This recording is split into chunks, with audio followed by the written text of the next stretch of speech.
பவித்ரா பாரதிய ஜனதா கட்சியின் தேசிய தலைவராக தற்போது ஜே.பி. நட்டா இருக்கிறார். அவர் செயல் தலைவராக ஜூன் 17, 2019 நியமிக்கப்பட்டு பிறகு நிரந்தர தலைவராக அந்த தலைவராக ஜனவரி 20ஆம் தேதி 2020ஆம் ஆண்டு பதவியேற்றார். கிட்டத்தட்ட 5 ஆண்டுகள் அந்த பதவியிலே இருந்து விட்டார். தற்போது புதிய தலைவரை தேர்ந்தெடுக்க வேண்டிய காலகட்டம். ஜனவரியிலேயே அந்த தலைவரை தேர்ந்தெடுக்க வேண்டும். ஆனால் டெல்லி சட்டமன்ற தேர்தலை ஒட்டி அந்த தேர்தல் என்பது சற்று தள்ளி வைக்கப்பட்டது. மார்ச் மாதத்திற்குள்ளாக அந்த தலைவரை அறிவிக்க வேண்டும். தற்போது நமக்கு கிடைத்த தகவலின்படி மார்ச் 15ஆம் தேதி அல்லது 20ஆம் தேதிக்குள் அதிகாரப்பூர்வமாக பாரதிய ஜனதா கட்சியின் தேசிய, ஏனால் தற்போது அவர்கள் கொடுக்கின்ற கணக்கின்படி உலகிலேயே மிகப்பெரிய கட்சியாக இருப்பது, தனிப்பெரும் கட்சியாக இருப்பது பாரதிய ஜனதா கட்சி என்று அவர்கள் கூறுகிறார்கள் எண்ணிக்கையின் அடிப்படையிலே. அந்த வகையில் அந்த கட்சியின் தலைவராக வரப்போவது யார் என்பது மிகப்பெரிய கேள்வி எழுப்பியிருக்கிறது. இந்த சூழ்நிலையில் தான் தற்போது நமக்கு கிடைத்த முக்கியமான தகவல் 5 பேர் அந்த பட்டியலில் இருக்கிறார்கள். அதில் அந்த ரேஸில் முந்துவது 2 பெண்கள் இருக்கிறார்கள் என்ற தகவல். என்றால் இந்த முறை பெண் தலைவர் ஒருவர் தேசிய தலைவராக இருக்க வேண்டும் என்று முக்கியமான தலைவர்கள் எல்லாம் முடிவு செய்திருப்பதாகவும், அந்த ரேஸிலே முன்னணியில் இருப்பது வானதி சீனிவாசனும், அதே போன்று ஆந்திர பிரதேசத்தினுடைய பிஜேபி தலைவராக இருக்கும் தகுபதி புரந்தேஸ்வரி முன்னாள் மத்திய அமைச்சர், அவரும் தான் அந்த பட்டியலில் இருக்கிறார்கள், அந்த ரேஸில் இருக்கிறார்கள். ஏற்கனவே இந்த வானதி சீனிவாசன், தமிழகத்தை சேர்ந்த வானதி சீனிவாசன் எம்எல்ஏ சட்டமன்ற உறுப்பினராக இருக்கிறார். அது மட்டுமல்ல, தேசிய பாரதிய ஜனதா கட்சியின் மகளிர் அணியின் தேசிய தலைவராகவும் இருக்கிறார். எனவே அவருக்கு வாய்ப்புகள் அதிகம். என்றால் தென்னகத்திலிருந்து ஒரு பெண்ணுக்கு அந்த இதை கொடுக்க வேண்டும் என்ற அடிப்படையிலே தற்போது திட்டங்கள் இருப்பதாகவும் கூறப்படுகிறது. இவர்கள் இருவர் பெண் தலைவருக்கு ஒருவேளை மற்றவர்கள் எதிர்ப்பு தெரிவித்தால், மற்ற போட்டியில் இருப்பவர் யார் என்றால் மத்திய அமைச்சராக தற்போது இருக்கும் தர்மேந்திர பிரதான் மற்றும் பூபேந்திர யாதவ் இருவரில் ஒருவர், அல்லது வினோத் தாவ்டே மகாராஷ்டிராவினுடைய மூத்த பாஜக தலைவராக இருக்கிறார், தற்போது தேசிய பொதுச் செயலாளராக இருக்கிறார்.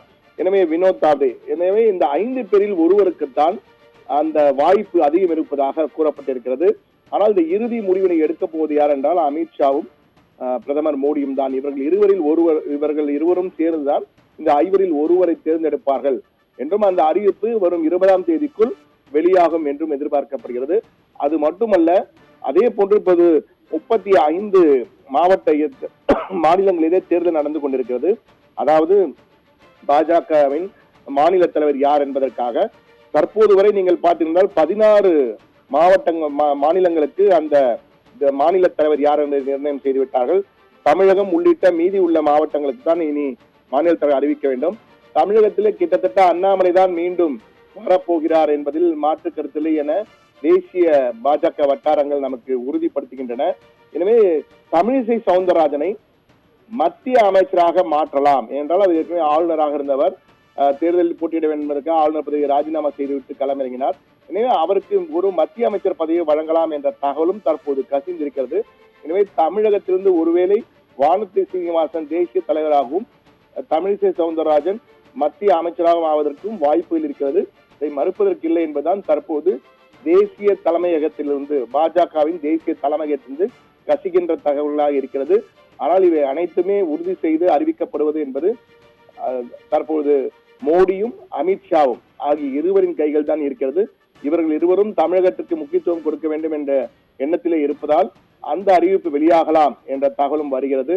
என்றால் தமிழகத்திற்கு அண்ணாமலையை மாற்றப் போவதில்லை என்று கூறியிருப்பதால் அஇஅதிமுக கூட்டணியா என்பது போன்ற பல கேள்விகள் அடுத்தடுத்து அரசியல் நிகழ்வுகள் நடைபெற வாய்ப்பு இருக்கிறது. அடுத்த ஆண்டு தேர்தலை சந்திக்கப் போகிற தமிழகம்.